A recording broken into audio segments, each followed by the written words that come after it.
After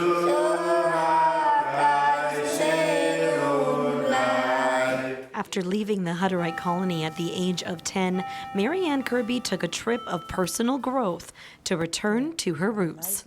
It was amazing to be rejected by all the publishers and then to receive such an enormous reaction from mainstream people. And I'd always felt in my heart that if people knew who the Hutterites were, they would find them enormously interesting and funny. Trading in her modern clothes and leaving the television industry, Marianne decided to pursue a passion project by writing the story of her people.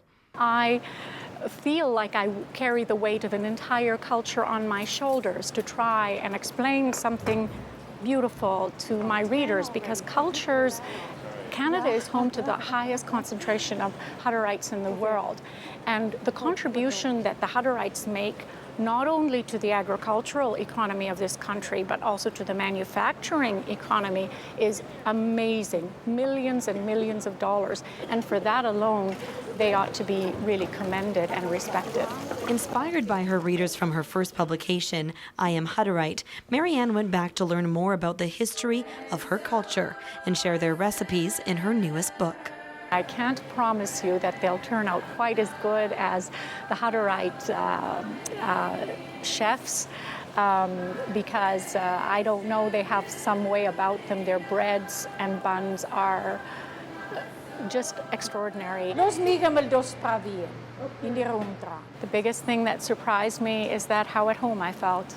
I felt at home with the women, peeling potatoes and carrots and chatting, and I was swept into the gossip and just as interested as everybody else as to what was going on at which colony.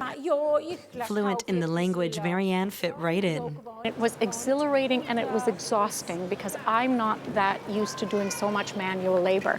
But you know, when it comes with really good gossip, you know what? It's not that bad. From agriculture to education, the Hutterite influences can still be drawn upon in modern society. We also created kindergartens. If people, 300 years before kindergartens existed in Europe, if people would know the real history of the Hutterites, they would be awed by it, absolutely awed. I think that we all need to see the value in who we are as a people, whether we're Aboriginal, whether we're Greek, whether we're Hutterite. I think in the rush to become homogenous, we lose a lot.